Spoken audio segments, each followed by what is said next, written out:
de una. Hablemos de una, 8:49, ya retomamos y hasta aquí con nosotros en cabina el abogado Rogelio Valencia, con quien vamos a conversar un tema muy importante, la situación de los pacientes con enfermedades catastróficas, ¿verdad? Ellos están pasando por una situación complicada, ya hubo una decisión judicial a su favor, pero hasta el momento no se las ha implementado, no se está cumpliendo con esta decisión judicial, este fallo judicial. ¿Qué tal, abogado? ¿Qué tal? Muy buenos días. Bienvenido. Muy buenos días, mi estimada Andrea, muy amable por la invitación una vez más aquí en este noticiario del periódico digital de UNA.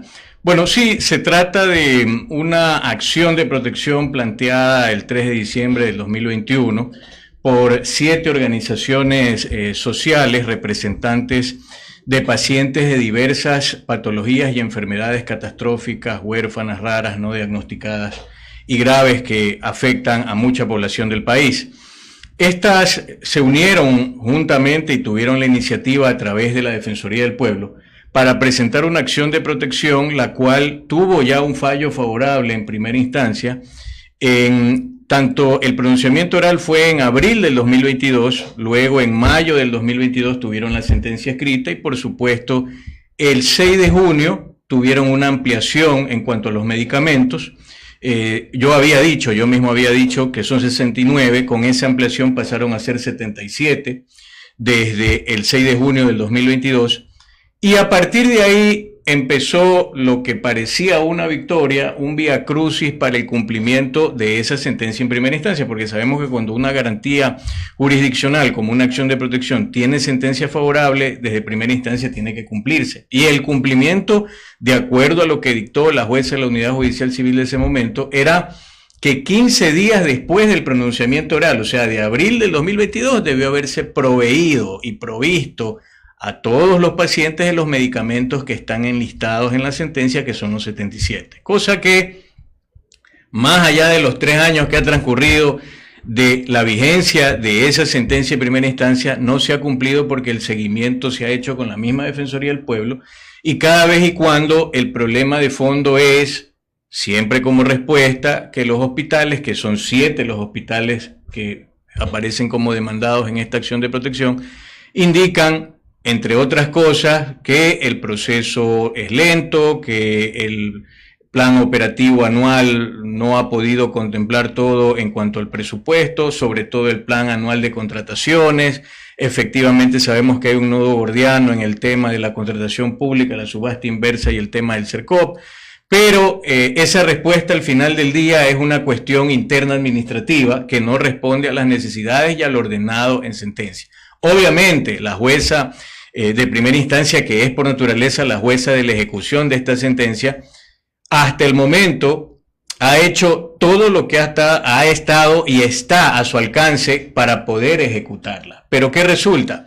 Que ella tenía una limitación mayúscula. Igual estaba pendiente por recursos de apelación de varios de los accionados el tema del pronunciamiento de la sala. Eso ya quedó prácticamente allanado con la sentencia que emite la Sala de lo Penal. Obviamente hablamos de una unidad judicial civil y de la Sala de lo Penal porque se trata de una acción de protección, considerados todos como jueces constitucionales. Ellos emiten de manera unánime el fallo de segunda instancia en el cual ratifican la sentencia, que por cierto, la sentencia de primera instancia, que es ratificada por la segunda, da como parcialmente, ¿no?, razón a la demanda. No es a todo lo que se demandó, es parcialmente a la demanda, justamente en lo que tiene que ver con el derecho a la salud en el acceso a medicamentos. ¿Y qué pasa ahora con el tema de las medicinas? Ellos no están recibiendo la cantidad de medicinas que les compete. No. ¿Y durante cuánto tiempo ha existido esta escasez? Ya esto ya proviene desde el lado del Ministerio de Salud y del IES, ¿verdad? Son de estas dos dependencias que deben de hacer cargo. Prácticamente los 7 hospitales devienen, lógicamente, de lo que es la Red Pública Integral de Salud, lógicamente, lo principal, Ministerio de Salud Pública, y por supuesto el Instituto Ecuatoriano de Seguridad Social. ¿Qué es lo que sucede? La provisión de medicamentos efectivamente tiene un problema de base porque se tratan de medicamentos especialísimos. Son medicamentos para temas que, por ejemplo, trastorno hipofisiario, tiene que ver con la leucemia meloide crónica, tiene que ver con el tema de niños y adolescentes con cáncer, que no es un tratamiento igual al de los adultos. Otro tema tiene que ver, por ejemplo, con el asunto de miastenia gravis, entre otros. Entonces, definitivamente cuando usted tiene este tipo de identificación de medicamentos que en algunos casos, inclusive hasta la última actualización, que es la 11ª del Cuadro Nacional de Medicamentos Básicos, están incluidos, pero aún así muchos de las instituciones hospitalarias y muchas entidades que atienden lógicamente a estos pacientes no han tenido la capacidad suficiente, no solamente para obtener los recursos, sino para gestionar de manera adecuada, administrativamente hablando, el tema de su adquisición. Pero ¿qué sucede? Con la sentencia que ratifica esta de primera instancia, que fue emitida, ya notificada, el 25 de noviembre del 2025, definitivamente ellos la única parte que modifican es justamente la del tiempo, en virtud de estas realidades. Y a partir del día 26 se están contando 60 días de plazo. ¿Cuántos días les quedan? Prácticamente de aquí estaríamos hablando de que en febrero, marzo del próximo año deberían cumplir íntegramente la sentencia, es decir, proveer los 77 medicamentos de las diferentes patologías a todos y cada uno de estos pacientes. De los 77 medicamentos, ¿cuántos están recibiendo? Ninguno. Reciben con un problema siguiente. Reciben parcialmente de los 77. Ok, parcial. Probablemente no alcanzan ni siquiera la mitad de los 77 que están tipificados ahí. Lo otro, hay un problema de que muchas veces, aún recibiendo parcialmente los medicamentos, los tratamientos se interrumpen, porque cuando reciben continuamente, por ejemplo, cada mes, cada semana, cada 3 meses, después no lo reciben. Hay una paralización del proceso. Y ese problema es tan grave como no acceder o no recibir los medicamentos. ¿Por qué? Porque la interrupción del tratamiento es volverlo a cero. Y esa es la queja mayúscula que tiene, lógicamente, la población, en este caso afectada, y que forma parte de estas 7 organizaciones sociales. ¿Qué va a pasar si de aquí a marzo, abogado, no se cumplen con lo dispuesto del fallo? Definitivamente ya pasamos a otra etapa que en su momento con cautela manejó muy bien la jueza de la Unidad Judicial Civil, porque efectivamente, como no había sentencia de última instancia, ella, la presión que pudo ejercer para el cumplimiento de la sentencia era la mínima posible. Ahora tendrá lógicamente que arbitrar, o en este caso imponer, sanciones mucho más severas, incluyendo aquellas que puedan acercarse a la destitución de las autoridades que, siendo parte de los accionados, no cumplan con una sentencia constitucional, porque recordemos que esto es una sentencia constitucional de inmediato cumplimiento, pero por la naturaleza, el tribunal, los 3 jueces de la sala penal, reformaron el tema que tenía que ver con el plazo y dieron estos 60 días contándose a partir, lógicamente, de la publicación de la sentencia, que fue el 25 de noviembre. Por eso se cuenta desde el día 26. ¿Han tenido algún acercamiento con el lado del Ministerio de Salud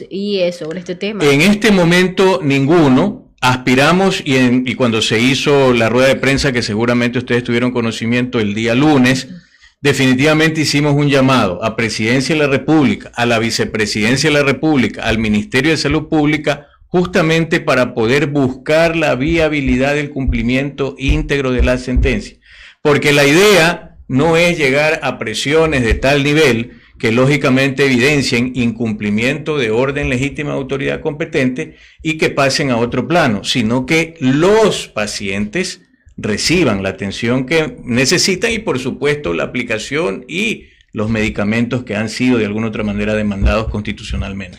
Lo real es que esto es una obligación por parte del Estado, distribuir y entregar los medicamentos que por 3 años han sido de la misma manera que usted dice, ¿no? Un tiempo sí, un tiempo no, complicando la misma salud de los pacientes con enfermedades catastróficas o raras.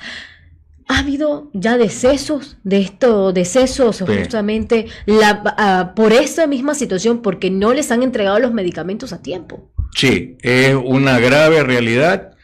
Y lógicamente muchas personas que inclusive iniciaron empujando estas acciones, gracias a Dios los líderes de estas organizaciones que son también pacientes de este tipo de enfermedades han podido sobrellevar y sobresalir el tema hacia adelante, pero muchos de los integrantes, los hijos de esos integrantes de las organizaciones sociales han tenido que pasar por la brutal realidad de la muerte de su familiar o la muerte de quien pertenecía a esta organización y tener que asumir que efectivamente ha sido por una negligencia, por una falta de compromiso y, como usted bien lo manifiesta, mi estimada Andrea, el problema de no cumplir con garantizar el derecho a la salud, que al final del día es correlacionado con el derecho a la vida, principal derecho humano que por naturaleza tiene que sostener un Estado. Ahora, yo no quiero dejar pasar la oportunidad y para no omitir nada, voy a nombrar las 7 organizaciones que plantearon esta demanda conjuntamente con la Defensoría del Pueblo y empezamos por la Asociación de Padres, Niños y Adolescentes con Cáncer, ACNAP, la que tiene que ver con la leucemia mieloide crónica, BECAMPA, la que tiene que ver con pacientes renales caminando hacia la luz, lógicamente la Fundación de Mastenia Gravis Ecuador, la que también es FAED, la Fundación Ecuatoriana de lo que es el tratamiento hipoficiario, de trastornos hipoficiarios, perdón. También está aquí la Fundación Ecuatoriana de Fibrosis Quística y por supuesto APARE, que tiene que ver con las enfermedades renales. Esas son las 7 organizaciones que plantearon esta demanda. Son 77 los medicamentos que están enlistados. Efectivamente, al principio la sentencia tuvo alrededor de 68-69 y posteriormente con una ampliación llegaron a 77. Todo eso está ratificado en la sentencia de última instancia por la Sala de lo Penal. Y los hospitales demandados, es decir, los accionados que deben cumplir esto, está dentro de esto el Ministerio de Salud Pública, efectivamente, el IES, la dirección. Pero los hospitales, las casas de salud son el Teodoro Maldonado Carbo, el Carlos Andrade Marín, Teodoro Maldonado Carbo en Guayaquil, el Carlos Andrade Marín en Quito, el Francisco y Casa Bustamante, Hospital del Niño, el Abel Gilbert, el Hospital Guayaquil, el Vaca Ortiz también en Quito, Hospital Pediátrico, el Eugenio Espejo, Hospital de Especialidades también en Quito, y el Hospital de Especialidades en Puerto Viejo, para que ustedes se den cuenta que la magnitud no es local, es nacional. Definitivamente esto, hasta el momento de lo que se ha revisado en el sistema a nivel de la función judicial, el sistema informático, ya consta la razón de ejecutoría, es decir, esto ya está ejecutoriado, desde el 1 de diciembre del 2025 consta la razón de ejecutoría, y lógicamente ya también el envío que hicieron mediante oficio a la Unidad Judicial Civil para que empiece a hacer no solo la búsqueda del cumplimiento, sino de alguna manera coordinando con la Defensoría del Pueblo que esto se cumpla en los 60 días que ha ordenado la Sala de lo Penal. Abogado, le queremos agradecer por haber estado esta mañana con nosotros, haber compartido un poco acerca de esta situación que están viviendo los pacientes con enfermedades catastróficas aquí en el Ecuador. Muchísimas gracias. Gracias a ustedes y recordemos que este es un tema nacional y que el Estado no puede omitir ni obviar. Tiene que cumplir o cumplir, no hay más. Así es, con nosotros nos va